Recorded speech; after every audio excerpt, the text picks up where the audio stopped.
17-alfa hidroxipregnenolona.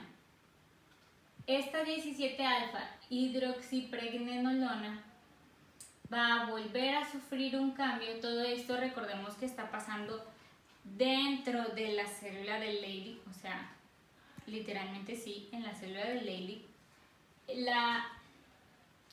Va a haber una hidroxilación, se va a formar la 17-alfa hidroxipregnenolona y va a haber otra escisión donde se va a formar la 17-alfa hidroxilasa. Se preguntarán por qué dice 17-20 desmolasa, pero aquí no se especifica que son la misma proteína, solamente que con otro nombre, se cambia el nombre. Y luego esta nos va a producir DHEA porque el nombre está muy largo, y esta mediante la 3-beta hidroxiesteroide deshidrogenasa se va a convertir en androstenediona, y esta androstenediona, mediante una aromatización que ya lo habíamos visto en el eje inicial, se va a convertir en estrona.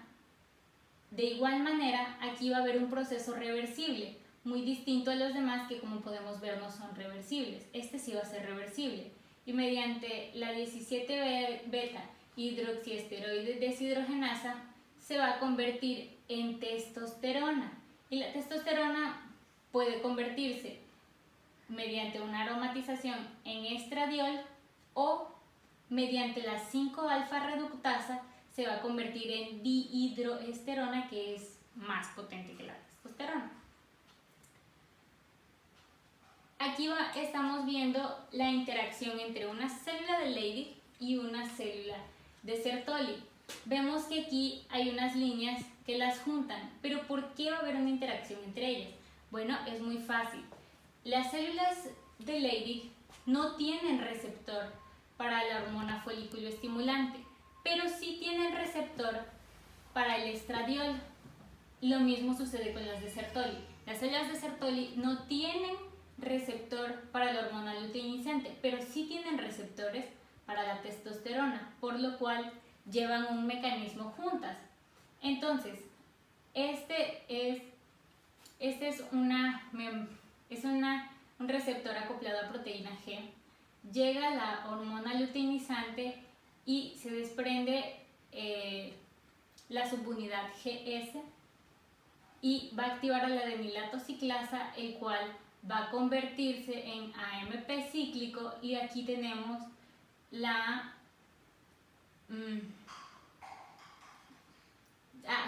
pKa, y esta es lo que va a inducir a la síntesis de nuevas proteínas. Y como aquí recordemos que lo que acabamos de decir del precursor de colesterol, cómo se vuelve en testosterona, este proceso está pasando aquí dentro. Entonces aquí vamos a encontrar colesterol en la célula de Leydig, y estas enzimas que van a ser liberadas van a ser las encargadas de hacer todos los procesos que acabamos de intentar decir, y va a dar como resultado a la testosterona. Esta testosterona va a pasar a la célula de Sertoli, y aquí en la célula de Sertoli, ¿qué está sucediendo? Está sucediendo algo muy parecido. Va a llegar la folículo estimulante a su receptor de folículo estimulante y va a liberar la subunidad GS, se va a activar el adenilato ciclasa, se va a producir el AMP cíclico, la pKa, y se van a sintetizar nuevas proteínas.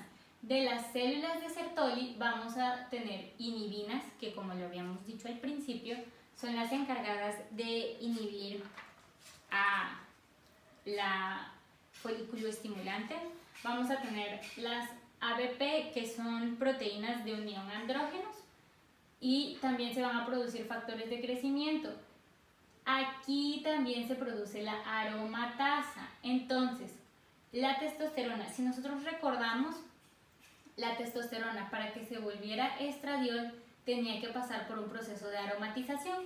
Entonces esta aromatización se la va a dar la célula de Sertoli, por eso ellas trabajan en conjunto. La testosterona va a pasar por un proceso de aromatización y se va a convertir en estradiol, que se va a ir a la célula de Leydig. Y aquí en la célula de Sertoli, la testosterona se va a unir al ABP y se va a ir hacia la luz. Recordemos que en la luz estas son espermatogonias, recordémoslo, las precursoras de un espermatozoide. Y aquí vamos a encontrar a los espermatozoides, estos son, y aquí está la luz. Entonces estas se vienen para acá para luego ser secretadas. O si no, se van al torrente sanguíneo. Aquí esta es la membrana capilar y aquí están los vasos sanguíneos que estábamos viendo en el líquido intersticial. El transporte de la testosterona en su mayoría se va a transportar unida a otras proteínas. Esta no va a andar suelta por el líquido sanguíneo. Y el 65% va a ir unida a la globulina transportadora de esteroides gonadales, que es la GBG. Otras van a tener afinidad por la albúmina y nuestra concentración de testosterona plasmática en el hombre va a ser de 300 a 1000 nanogramos sobre 100 mililitros y de 30 a 70 nanogramos sobre 100 mililitros en las mujeres. Esto es lo que nos explica por qué las mujeres no tenemos tanto vello, no tenemos una voz tan fuerte, entre otras cosas. Estas son las acciones que va a tener la testosterona en sus células diana. Entonces esta va a salir,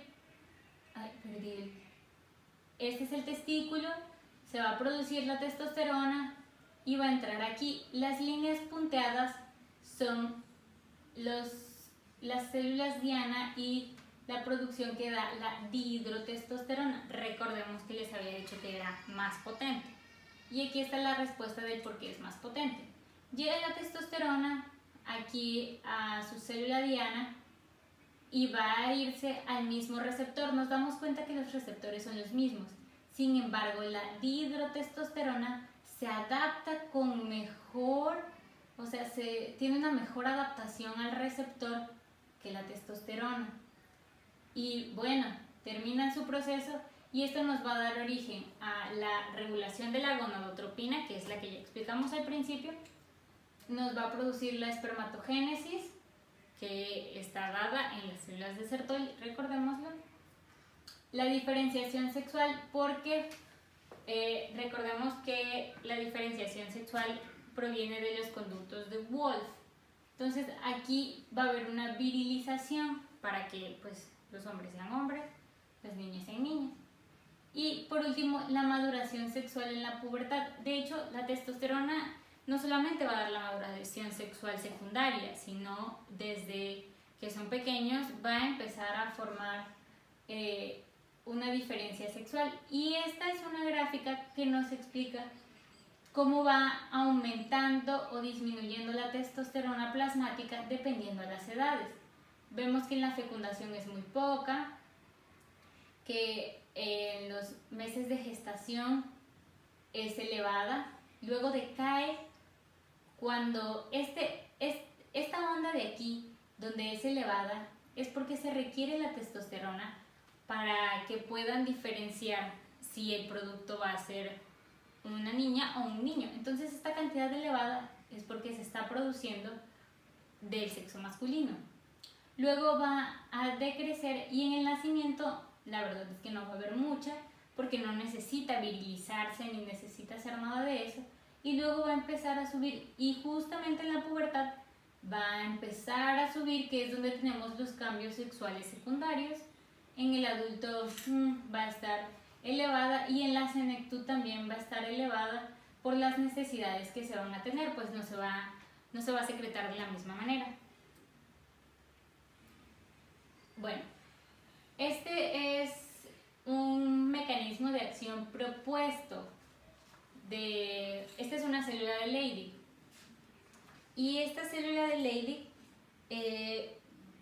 aquí vemos que la hormona luteinizante llega a su receptor acoplado a proteína G, ya lo habíamos explicado de hecho, va a activar a la adenilato ciclasa y esta adenilato ciclasa nos va a producir AMP cíclico.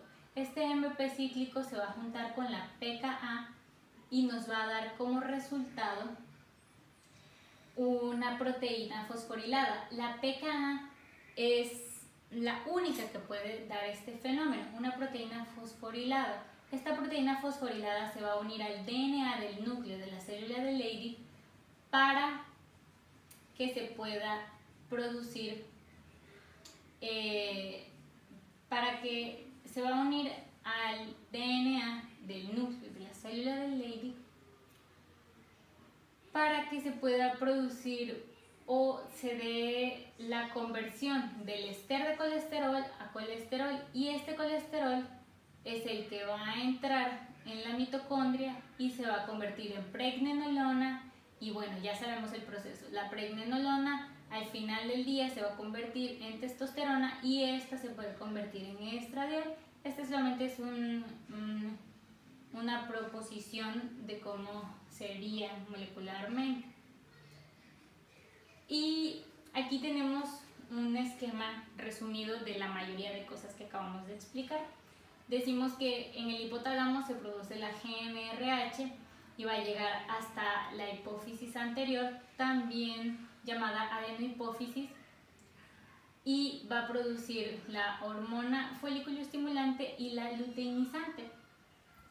La luteinizante va a ir a las células de Leydig para que secreten testosterona, la folículo estimulante va a ir a las células espermatogénicas que están en las células de Sertoli y van a producir el ABP.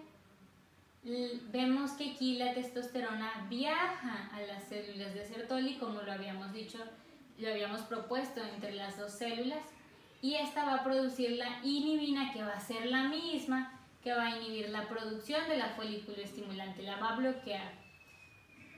No solamente puede estar bloqueada por la inhibina, se le puede, a la activina, que es la que la activa, se le puede pegar otro compuesto y este va a hacer que se pare, que no llegue al lugar adecuado y no se va a dar la producción.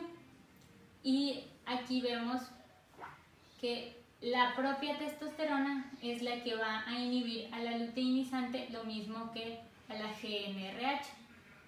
¿Qué nos va a dar por resultado? La testosterona se puede volver en dihidrotestosterona y esto nos va a dar el patrón masculino del desarrollo antes del nacimiento, lo que les estaba comentando, el crecimiento de los órganos sexuales masculinos y expresiones de los caracteres sexuales secundarios masculinos y la síntesis de proteínas. Aquí vemos cómo puede haber una alteración, más que nada, en el proceso, cómo se va a alterar la homeostasis. Entonces dice, los niveles de la testosterona de sangre y los receptores que van a secretar GNRH, va a haber un mal control, eferencia, los efectos, las células de Leydig en los testículos van a producir menos testosterona y esto va a disminuir los niveles de testosterona en sangre y esto solamente se va a poder regular cuando se dé una buena señalización para que se produzca la cantidad adecuada. Aquí tenemos un apartado que dice alteraciones. Las alteraciones de las funciones son el hipogonadismo, el hipergonadismo y el pseudohermafroditismo. El hipogonadismo es cuando el actuar de las gónadas pues está disminuido, y en este caso son aquellas personas que tienen defectos en la espermatogenia y en la esteroidogenia, por lo cual sí van a ser, o sea, sí se van a ver viriles o varoniles, pero no van a tener una producción adecuada de espermatozoides, y si la tienen no van a ser aptos para una procreación. Esto se va a dar, la causa de esto pueden ser defectos en los testículos, disfunción del hipotálamo hipofisiaria, entre otras cosas. Luego tenemos el hipergonadismo, que es la hiperfunción de las gónadas y nos va a dar como alteración, por ejemplo, la maduración sexual secundaria, que no sea en la pubertad, sino que sea antes. Sus causas son por niveles anormales altos en la testosterona. Y por último tenemos el pseudohermafroditismo, que es tener la apariencia tener los genitales de un sexo y las gónadas de otro sexo. Entonces esto se va a producir, según la lectura, por una falla en el receptor de la testosterona, lo cual hace que no se diferencie. Esta es otra imagen, solo porque estaba bonita, la verdad, pero es lo mismo. Habla de las células de Leydig, cómo producen testosterona, van al cuerpo para efectos secundarios, luego se van a las células de Sertoli, y estas células de Sertoli pues obviamente van a inducir a la maduración de los espermatozoides, etcétera, etcétera. Y esta es una tabla resumida de las hormonas. Ok, vamos a continuar la exposición y ahora va el eje hipotálamo, hipófisis, ovárico. Y este eje va a regular hormonalmente la reproducción femenina mediante el ciclo menstrual. Recordemos que el ciclo menstrual es la unión de dos ciclos, el ciclo ovárico y el ciclo endometrial. Lo vamos a ver inclusive más adelante. Esto no funciona igual que en los hombres. ¿Por qué? Porque las mujeres vamos a tener cambios cíclicos que van a estar dados cada 28 días y ese es el ciclo menstrual, que está dado cada 28 días, y vamos a tener ovulación y secreción de hormonas sexuales. La biosíntesis de esteroides ováricos van a proceder del ovario, de la glándula suprarrenal o de la conversión de andrógenos en el tejido adiposo. Este de aquí es el eje, este de aquí es el eje hipotálamo, hipófisis, ovárico. Y nos damos cuenta que viene igual que el masculino, del sistema nervioso central en el hipotálamo va a liberar la GnRH y va a llegar a la hipófisis anterior, y de la hipófisis anterior va a liberar folículo estimulante y luteinizante. Y esta folículo estimulante va a hacer efecto sobre las células de la granulosa y la luteinizante sobre las células de la teca. Las de la granulosa van a producir estrógenos, las de la teca prostágenos, y luego van a tener un efecto en el aparato reproductor femenino, y los de la teca también pueden producir andrógenos que van a ir a los de la granulosa y van a producir estrógenos. Y aquí tenemos algo un poco más interesante que el eje pasado. Tenemos que las de la granulosa tienen activinas, que son las que van a activar a la hipófisis anterior para la liberación de la folículo estimulante. Van a tener inhibinas que también van a inhibir a la folículo estimulante. Y aquí, en esto, los estrógenos, recordemos que estos ejes van a tener una retroalimentación negativa cuando ya dijeron que ya se abastecieron los suministros de esa hormona, que ya no se necesita más, entonces empieza a haber una retroalimentación negativa. Así que los estrógenos pueden tener una retroalimentación negativa o positiva directamente en el hipotálamo. ¿Y por qué hace señalización del sistema nervioso central? Bueno, porque está comprobado que los factores ambientales o emocionales tienen mucho que ver en la regulación de este eje. Lo mismo va a pasar, entonces los estrógenos, ya sea que activen o inhiban la producción para GnRH, o los prostágenos activen o inhiben la producción de hormona luteinizante, lo mismo que los estrógenos. Esta es una gráfica de las cantidades de hormona luteinizante que van a haber a lo largo de la vida de una mujer. Entonces vemos que en la neonatal pues es poco. Estas son las pulsaciones que va a tener. Vemos que es poco, en la pubertad poco, y esta va a ser bastante pulsátil en la noche, en el día no. Y luego vemos que viene el ciclo menstrual, y pues en la fase folicular va a ser latente, pero a la mitad del ciclo, que sabemos que es la ovulación en el día 14, va a haber más pulsaciones, tanto de día como de noche. Igual va a haber pulsaciones en la fase lútea, pero van a ser menores. Y ahora en la menopausia va a haber una mayor cantidad de pulsaciones porque se va a necesitar una mayor cantidad de estas. Este es el eje que ya les había mostrado anteriormente, pero este trae otros dibujitos. Y este ya nos trae incluido el ciclo ovárico y nos dice cómo va madurando el folículo. El folículo sigue madurando, hay una ovulación y luego de la ovulación se va a formar el cuerpo lúteo, va a existir la luteinización, se forma el cuerpo lúteo, y al darse cuenta que no hubo ninguna fecundación, obviamente se va a formar el cuerpo albicans, que este va a ser blanco, va a ser más rígido, y si lo asociamos con el endometrio, vamos a ver que en el crecimiento y en la maduración del folículo dominante vemos cómo se está proliferando el endometrio, se está preparando este endometrio. Luego en la formación del cuerpo lúteo está muy preparado el endometrio para la llegada de un óvulo fertilizado, pero cuando se forma el cuerpo albicans porque no hubo una fertilización, se va literalmente a la menstruación y es donde se empieza a desprender la capa funcional.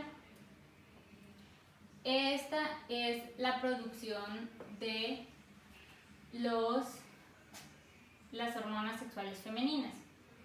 Está bastante parecida al de la masculina, solamente que aquí tiene una diferencia. Empezamos sabiendo que proviene de que su precursor es el colesterol, luego va a pasar de la mitocondria externa a la mitocondria interna, va a haber una escisión de la cadena lateral, se va a convertir en pregnenolona, luego la pregnenolona se va a convertir en 17A hidroxipregnenolona, luego se va a convertir en DHEA y luego se va a convertir en androstenediona, y por una aromatización se va a convertir en estrona. Y aquí recordemos el proceso reversible, en donde se va a convertir en testosterona. ¿Y qué va a pasar aquí? Esta testosterona va a producir estradiol, la androstenediona va a producir estrona, y para que se produzca una hormona menos potente que estas dos, va a haber una conversión del hígado que va a convertir la estrona en estriol y el estradiol en estriol también en el hígado. Esta es una tabla un poco resumida acerca de las hormonas sexuales femeninas.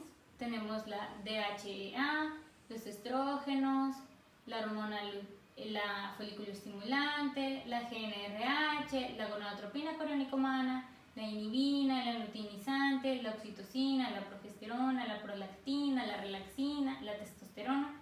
Recordemos que también se produce en la mujer. Ahora, vamos a hablar del ciclo menstrual. El ciclo menstrual es el que coordina los cambios rítmicos en el ovario y en el útero, específicamente en el endometrio. Por eso está formado por dos ciclos, como ya había mencionado, el ciclo ovárico y el ciclo endometrial. Este de aquí arriba es el ciclo ovárico y nos enseña cómo se va a ir madurando el folículo dominante. Empezamos con folículos primordiales. Aquí, aquí está. Vamos a empezar con folículos, con el folículo primordial, el cual se va a empezar a distinguir una célula pregranulosa, y en lugar de ser cilíndrico se va a empezar a hacer cúbico este epitelio, o bueno, esta capa de células. Luego viene el folículo primario y aquí las células ya están más aplanadas y ya se empieza a ver algo que se llama la zona pelúcida. Después, en el folículo secundario, vamos a encontrar una zona pelúcida más grande y ya hay más capas de células y están mucho más aplanadas. Luego vamos a tener el folículo terciario y en este folículo terciario se empieza a formar el antro, que es lo que nos va a ayudar para la liberación del óvulo.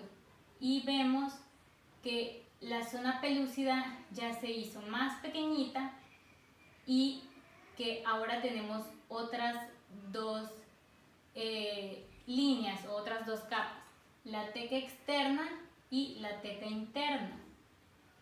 Luego vamos a tener al último folículo, que es el folículo de De Graaf, y este va a tener un antro tan grande que va a hacer presión hacia el ovocito, y este ovocito, pues al tener presión, va a eliminarse y este va a ser el óvulo.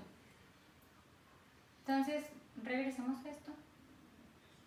Esto es el resumen de estas otras imágenes y aquí vemos cómo se está eliminando el óvulo y que estos folículos producen los estrógenos. Entonces estos estrógenos van a tener acciones sobre el endometrio. Así que, ¿qué es lo que va a pasar? Las fases del ciclo endometrial son la menstruación, la fase proliferativa y la fase secretora. Los estrógenos van a tener acciones inicialmente en la fase proliferativa porque se están preparando para un óvulo fertilizado. Así que empieza a crecer la capa funcional, crece la capa funcional, está proliferándose la capa funcional, luego se convierte en el cuerpo lúteo porque es el que le va a dar nutrición a cualquier producto que se vaya a formar, si es que se forma. O sea que también se llama cuerpo amarillo porque tiene un color amarillento, y estos van a liberar progesterona y estrógenos, los cuales van a seguir proliferando, pero aquí se va a llamar fase secretora. Vean cómo va subiendo, está así, bajito, y sube, y luego no hubo una fertilización de este óvulo, así que se va a convertir en el cuerpo albicans o cuerpo blanco. Y al darse cuenta que no hay un óvulo fertilizado, obviamente se va a empezar a desprender la capa funcional, que es lo que conocemos como menstruación. Aquí reiteramos que la ovulación es en el día 14 y que empieza en el día 1 y el ciclo termina en el día 28. Aquí vemos una gráfica de las concentraciones hormonales que van a haber en esos días y miren qué tan alterada va a estar dependiendo el día. Se eleva la luteinizante, la folículo estimulante siempre está bastante baja. Los estrógenos también tienen una cierta elevación, pero la progesterona tiene más elevación. ¿Por qué? Porque aquí en esta fase se supone que debería haber un óvulo fertilizado, entonces la progesterona es la que va a permitir que se dé el proceso de implantación. Esta es una interacción de las gonadotropinas. Es una interacción de dos gonadotropinas. El mecanismo es bastante parecido al de la célula de Leydig y la célula de Sertoli. Así que aquí tenemos una célula de la teca. Como ya habíamos dicho, la célula de la teca tiene receptores para hormona luteinizante, pero no tiene receptores para la hormona folículo estimulante. Sin embargo, la célula de la granulosa sí tiene receptores para la luteinizante y también para la folículo estimulante. Así que estas van a tener un proceso, como había dicho, parecido al de las células de Leydig y las células de Sertoli. Así que va a llegar, y este es un receptor acoplado a proteína G, la subunidad GS va a activar el adenosín-ciclasa, se va a producir el AMP cíclico y del colesterol de esta célula se va a producir la pregnenolona, luego la progesterona, la 17-alfa hidroxiprogesterona, la androstenediona, y de la androstenediona va a salir de esta célula de la teca y va a llegar a la célula de la granulosa. Recordemos que todo este proceso está pasando dentro del óvulo. Aquí esta androstenediona va a tener un proceso bloqueado. De hecho dice, las actividades de la 17-alfa hidroxilasa y de la 17,20 desmolasa están ausentes, por lo cual esta androstenediona va a venir acá el otro proceso, donde la folículo estimulante llega a su receptor acoplado a proteína G, la subunidad GS va a activar a la adenosín-ciclasa, se va a dar el AMP cíclico, y este AMP cíclico nos puede producir la estrona. ¿Y qué es lo que va a pasar? También puede darnos el proceso de aromatización. Así que esta androstenediona pasa por el proceso de aromatización y nos produce la estrona y la testosterona, las cuales, como habíamos visto en el esquema pasado, se van a convertir en estradiol y ya va a salir al torrente sanguíneo. Esto ya lo habíamos explicado. Ahora, el control hormonal del ciclo menstrual. Este control va a estar dado por la GnRH, por la folículo estimulante, por la luteinizante y también por los estrógenos, la progesterona, la inhibina y AMH, son las células müllerianas. Sí, creo que sí se llaman células müllerianas del ovario. Y aquí vemos cómo, dependiendo en qué fase esté el ciclo menstrual, va a tener un regulador distinto. Aquí, en la fase folicular temprana a la media, vemos que dice, las concentraciones bajas de estrógeno ejercen una retroalimentación negativa sobre GnRH, folículo estimulante y luteinizante. El estrógeno promueve la secreción de los estrógenos por el folículo. Y aquí vamos a ver que se va a liberar folículo estimulante, luteinizante, va a llegar a los folículos, a las células de la granulosa, a las células de la teca. Las células de la granulosa van a producir AMH y esto va a impedir que se desarrollen un montón de folículos y que solamente vaya a haber un folículo dominante, y este es el que va a madurar para ser un óvulo. Acá tenemos la fase folicular tardía y ovulación. Cabe destacar que en algunos de estos momentos se vuelve el estradiol logra que haya una retroalimentación positiva, entonces va a haber una mayor producción de GnRH, de hormona folículo estimulante y de hormona luteinizante. Seguimos en que la fase folicular tardía y en la ovulación.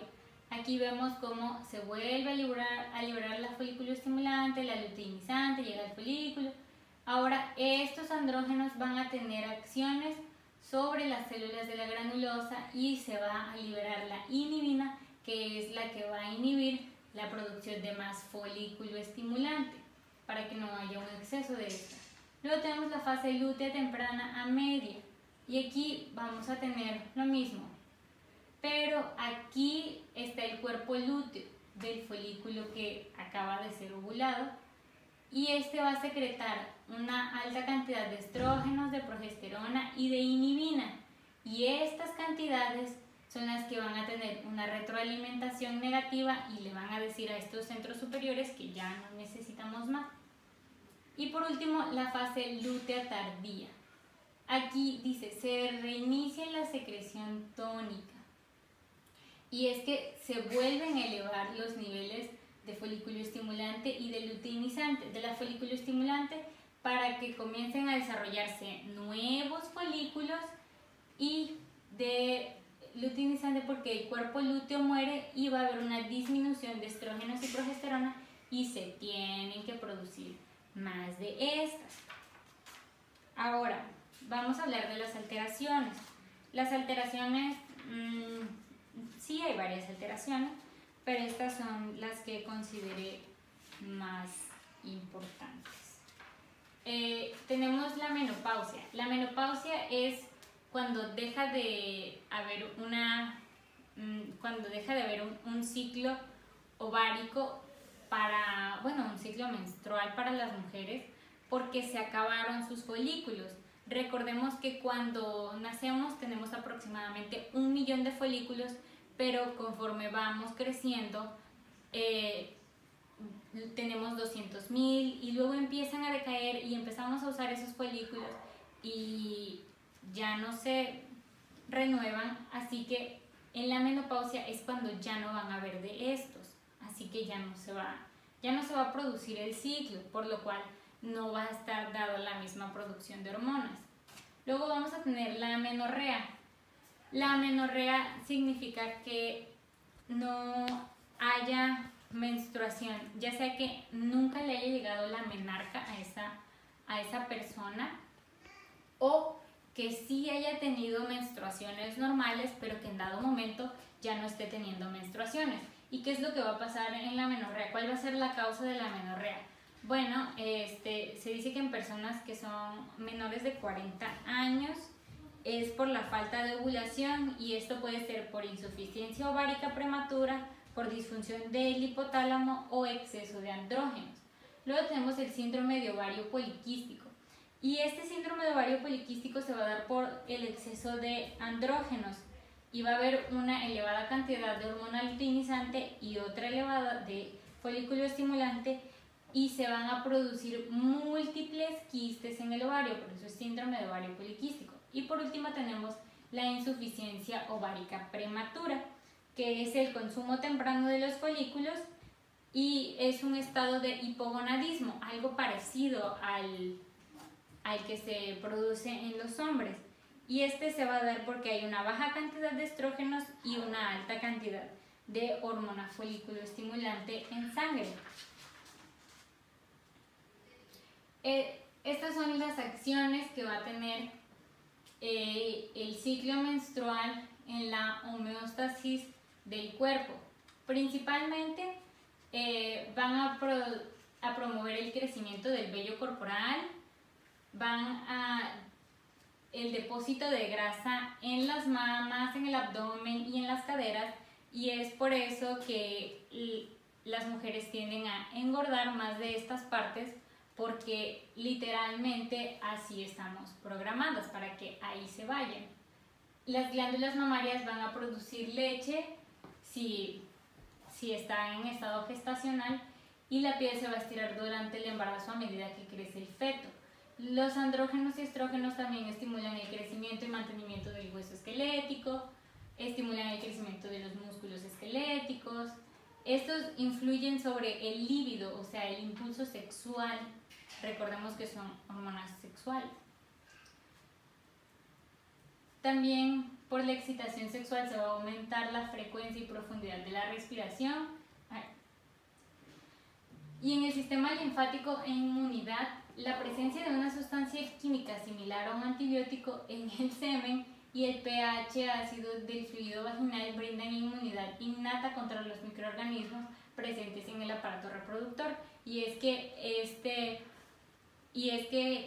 el aparato reproductor femenino se prepara para eso, así que por eso tiene un pH tan bajo. Ahora tenemos la fisiología del embarazo. Sabemos que los cambios endocrinológicos que se dan en el embarazo son adaptativos, y estos se producen con la única finalidad de que se le pueda dar nutrición y desarrollo al producto que se está gestando. La progesterona, como había mencionado en algún momento, va a ser la encargada de regular la implantación del producto, auxiliada por los estrógenos. La función endocrina de la placenta mantiene el embarazo y los estrógenos y la progesterona producen el crecimiento de las mamas, como lo habíamos mencionado en la diapositiva pasada.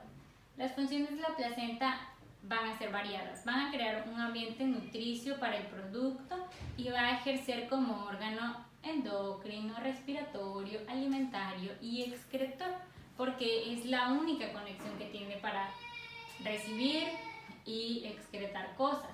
Las hormonas placentarias van a ser la hormona la gonadotropina coriónica humana, el lactógeno placentario humano 1 y lactógeno placentario humano 2, los estrógenos, la progesterona, la hormona liberadora de corticotropina y la GnRH, que es la liberadora de gonadotropinas. Aquí podemos ver las concentraciones de gonadotropina coriónica humana, de progesterona, de estrógenos, dependiendo de las semanas de gestación. Y vemos cómo hay una elevada cantidad de gonadotropina coriónica humana entre la 10 y la 20, porque se necesita una elevada entre la 10 y la 20, va a haber un gran desarrollo de este producto, por lo cual va a requerir más nutrientes.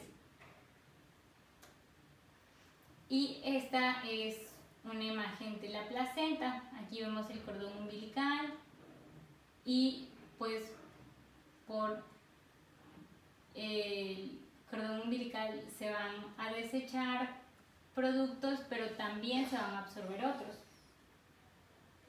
Las respuestas fisiológicas agudas de la madre al embarazo.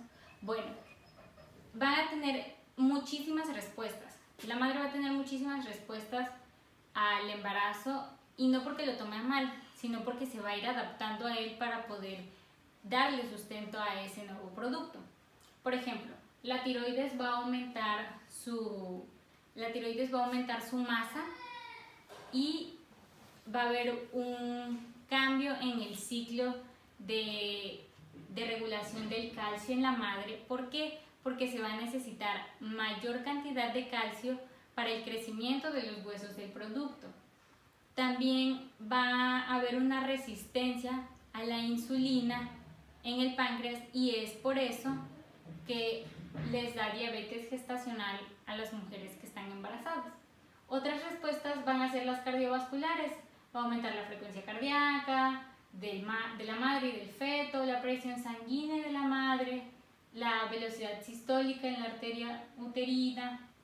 Recordemos que van a haber muchos cambios porque si vemos acá cuáles son las hormonas placentarias, estas van a ser las precursoras para que se puedan sintetizar nuevas en la placenta, porque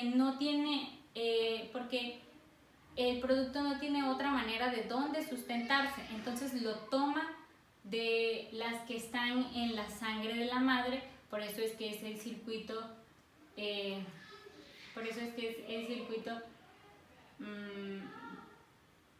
fetal placentario materno, algo así es.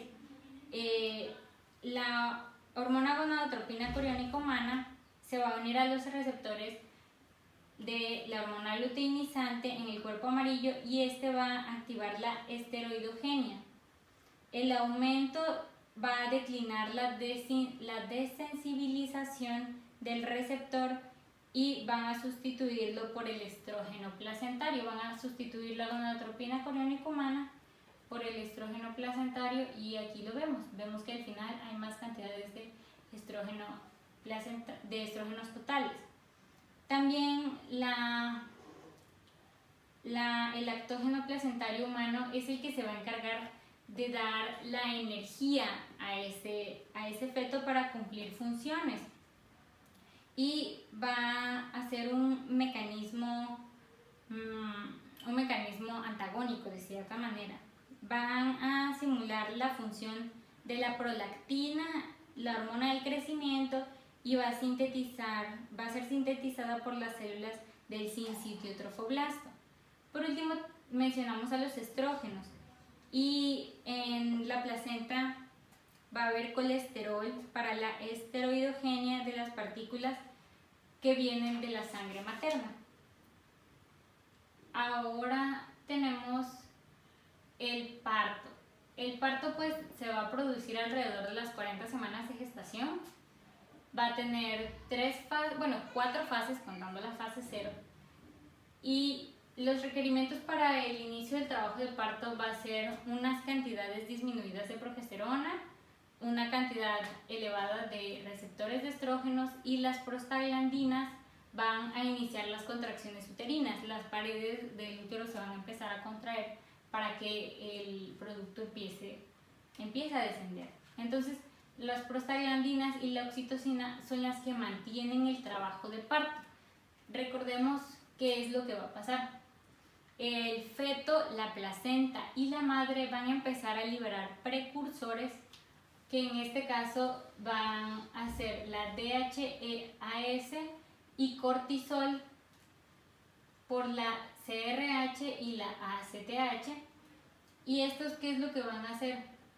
El cortisol va a estimular la placenta para que secrete CRH, produciendo un circuito de retroalimentación positiva. Recordemos que el parto es de los pocos circuitos de retroalimentación positiva que hay en el cuerpo, y es porque se manda la señal y se empieza a decir que sí, que se vaya dilatando y que se siga este proceso para que el producto pueda salir. Entonces aquí vemos cómo inicia este proceso.